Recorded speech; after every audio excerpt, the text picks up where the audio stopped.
Greetings, Read Rockets! It's Mrs. Weber here with another wonderful read aloud. Again, I'm highlighting Michael Garland. I do believe his artwork is magical, it's exquisite, and in this book titled Mystery Mansion, he's going to visit Aunt Jean in her mansion. And the intricacy, the animals that you're going to see in here, every page is oozing with wildlife. So enjoy this story, and thanks for joining me for another read aloud.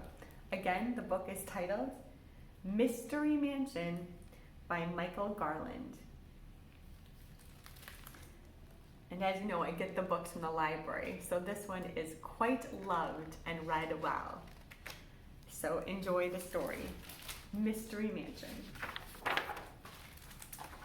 He's looking into his mailbox to find a letter from Aunt Jean. Dear reader, this book is a puzzle, a hide-and-seek game. On every new page is a challenge to tame. There are letters to watch for that spell out a clue about what I plan for my nephew and you. Be looking for frogs and my wild butterflies, some lizards and snakes, and birds with bright eyes.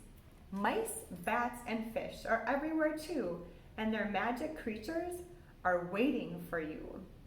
Check the book's covers, the front and the back. Most things are well hidden, so try to keep track. Take a pencil and paper and carefully look. Make a list of all the things that you find in this book.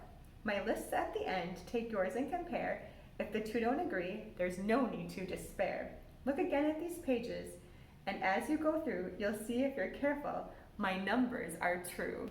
Aunt Jean wrote the note. And I want you to know, just like in the other book, she hides on every page. And I think it's delightful. On the back page, she is right in the center of the butterfly hiding away. So enjoy the book, and it is a feast for your eyes.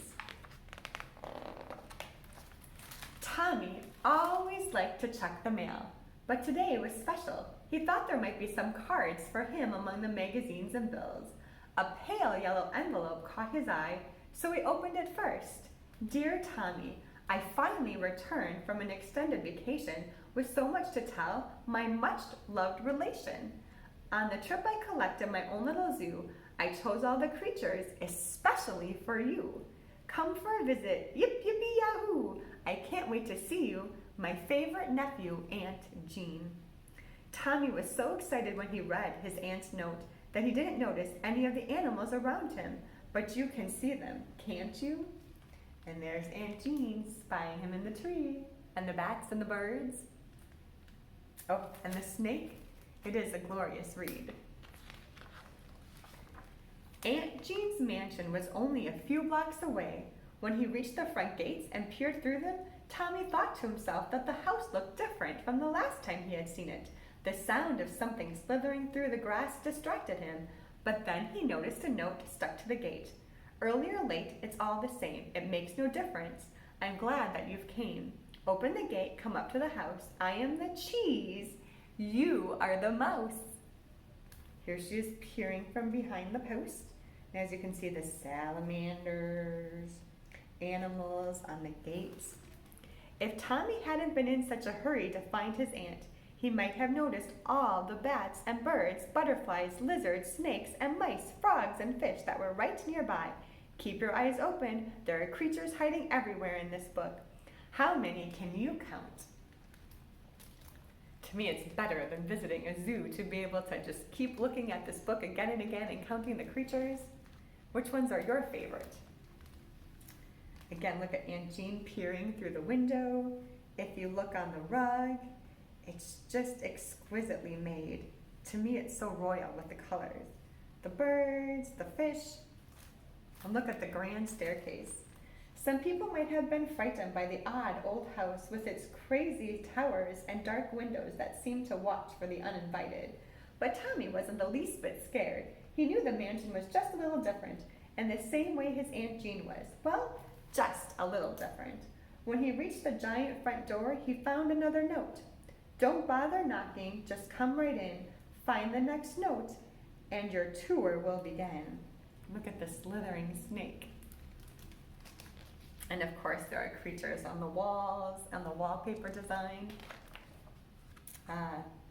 The armor knight, and of course, Aunt Jean is hiding in the armor of the knight.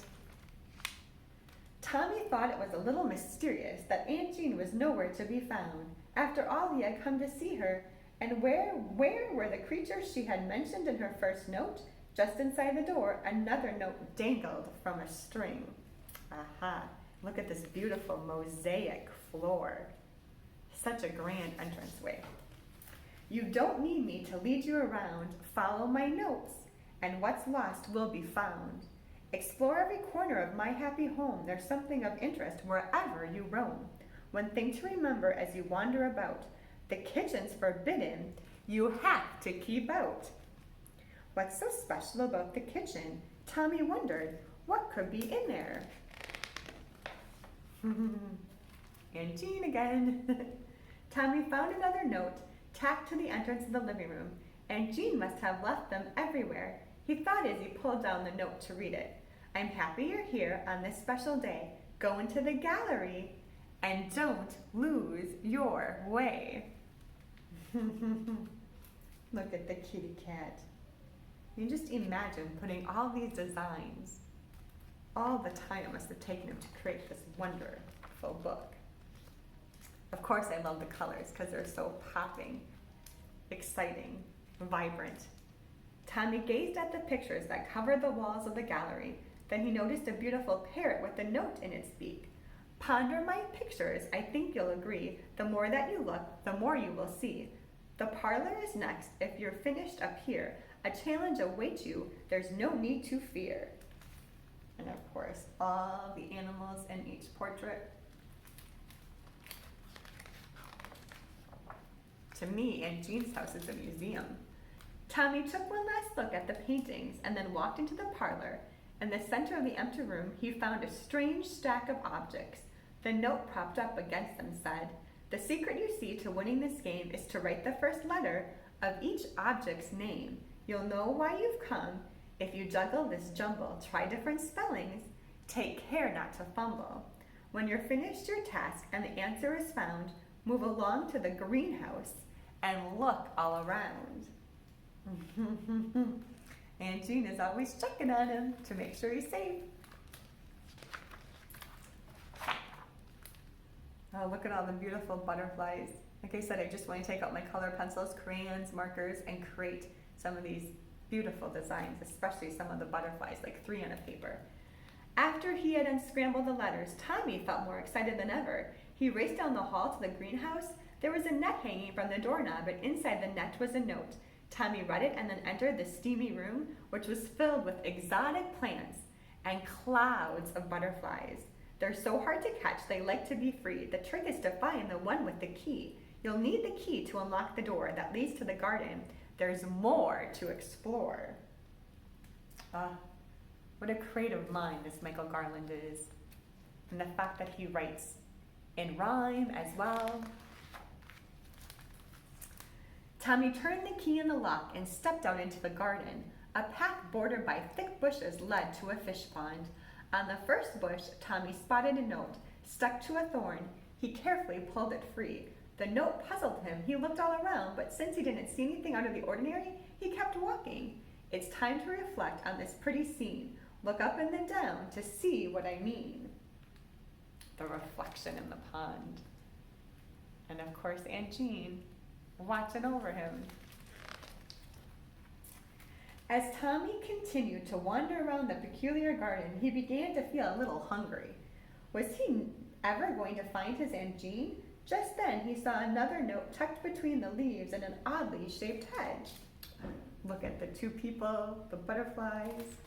Like I said, this book is majestic. None but the clever can defeat my maze. This is the entrance on which you gaze. I would love to just plot myself in this book and live this life that Tommy is living. Tommy entered the maze and began to follow the winding path. He hadn't gone far when he heard something crinkle under his foot. Half hidden by pebbles was another note.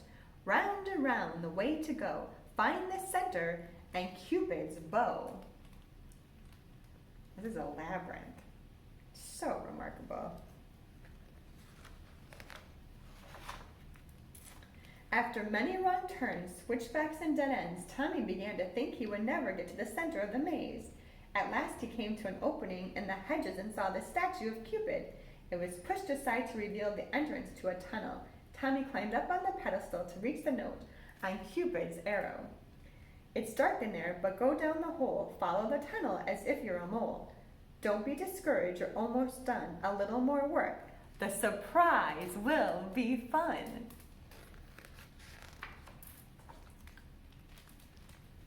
Oh, look at that, just the color change. I do wish Michael Garland could teach me how he creates these pages. The damp, spooky tunnel seemed to go on forever. Something crept across the floor and bats flapped all around. Flickering candlelight was all that helped guide Tommy as he tiptoed along. At the very end of the tunnel, he came upon two small doors. A note was taped to one of them. Behind these doors my mysteries hide. Are you brave enough? Only you can decide. Should you open the doors and come on through, or retrace your steps? It's all up to you. And you need to find Aunt Jean always. Whoa! Look at it! He made it! Happy birthday, Tommy! That's why he was looking in his mailbox. He thought he would be getting birthday cards. But Aunt Jean did something more spectacular. I must laugh at this. Flour, lizard, sugar, tea. Like I said, I think the illustrations are glorious. And then I hope you get a chance to check out this book and read it yourself, because it says, Dear Reader, I hope you found 73 birds, 136 butterflies, and you read in a circle. So thank you again for joining me for another wonderful read aloud. I hope it has sparked your imagination to do great things. Thank you.